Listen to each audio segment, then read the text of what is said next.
नमस्कार, संसद टेलीविजन में आपका स्वागत है। मैं हूं अखिलेश सुमन। अभी हम अपनी कैमरा टीम के साथ जहां खड़े हैं वह भारतीय लोकतंत्र के इतिहास की एक अनूठी जगह है। अनूठी इसलिए कि यह भारत के संसद के दो भवनों यानी संसद के पुराने भवन और संसद के नए भवन की बीच की जगह है। और हमारे पीछे जो पोर्टिको आप देख रहे हैं, यह पोर्टिको दरअसल संसद के पुराने भवन का द्वार संख्या 1 है।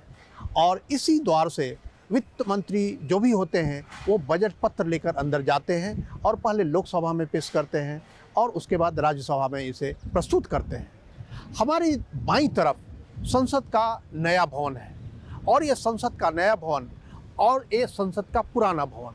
संसद के नए और पुराने भवन के बीच में 100 साल का फासला है। संसद का पुराना भवन जहां 1921 से 1927 के बीच में बना, वहीं संसद का नया भवन 2020 से 2023 के बीच में बना। निश्चित तौर पे संसद का पुराना भवन पुराना हो रहा था और इसमें जो बैठने की व्यवस्थाएं थी वो काफ़ी कम थी। जैसे संसद के इस पुराने भवन में मात्र लोकसभा में मात्र 550 लोगों के बैठने की व्यवस्था थी और संसद के इस पुराने भवन के राज्यसभा में 250 लोगों के बैठने की व्यवस्था थी। जैसे जैसे जनसंख्या बढ़ती गई वैसे वैसे बार बार यह महसूस किया जाता रहा कि परिसीमन जब भी होगा तो सांसदों की संख्या बढ़ानी होगी। लोकसभा में भी सांसदों की संख्या बढ़ानी होगी और राज्यसभा में भी सांसदों की संख्या बढ़ानी होगी। इसी लिहाज से 5 अगस्त 2019 को संसद के दोनों सदनों में यह प्रस्ताव पारित किया गया कि नए संसद भवन का निर्माण किया जाए और 10 दिसंबर 2020 में प्रधानमंत्री नरेंद्र मोदी ने संसद के इस नए भवन का शिलान्यास किया और यह नया भवन अब बनकर तैयार हो गया है। इस नए भवन में लोकसभा है, इस नए भवन में राज्यसभा है, उसके अलावा प्रधानमंत्री, स्पीकर, सभापति इन सब के बैठने की व्यवस्था है। इसमें कमेटी रूम भी बनाए गए हैं और लोकसभा में चूँकि ज़रूरतें ज़्यादा महसूस की जाएंगी इसलिए लोकसभा में 888 सांसदों के बैठने की व्यवस्था है और राज्यसभा में 384 सांसदों के बैठने की व्यवस्था है। यह नया भवन नए भारत के नए आकांक्षाओं का, नई महत्वाकांक्षाओं का एक प्रतीक है और लोकतंत्र एक नए दौर में प्रवेश कर सकता है और इस नए दौर में भारत को लोकतांत्रिक तरीके से आगे बढ़ते हुए विकास के रास्ते पर बढ़ना है।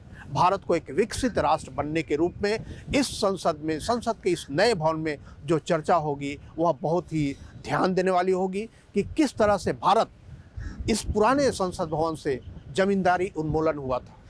भारत के इस पुराने संसद भवन से प्रिवी पर्स की समाप्ति हुई थी और भारत के इस पुराने संसद भवन से जो बैंकों का निजीकरण खत्म करके बैंकों का राष्ट्रीयकरण किया गया था और आज इस नए संसद भवन में एक नए भारत की वैसी इबारत लिखी जाएगी जिसमें कि भारत विकसित राष्ट्र बनेगा।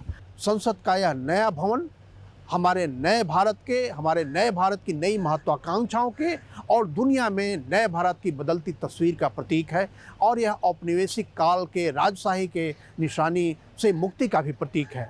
और संसद का पुराना भवन जिस तरीके से लुटियन दिल्ली मतलब दिल्ली राजधानी जिस तरीके से बन रहा था उसके काल में स्थापित किया गया था, उसी तरह से संसद का नया भवन जो सेंट्रल विस्ता प्रोजेक्ट के तहत बन रहा है जिसमें कि कर्तव्य पथ के दोनों तरफ जो सरकारी कार्यालय होंगे उन सरकारी कार्यालयों की नई इमारतें, आधुनिकतम इमारतें होंगी जो दुनिया में एक मिसाल बनेगी और नए भारत, आज़ाद भारत और सुसंस्कृत और विकसित भारत का वो प्रतीक होगा, वो नज़ारा होगा।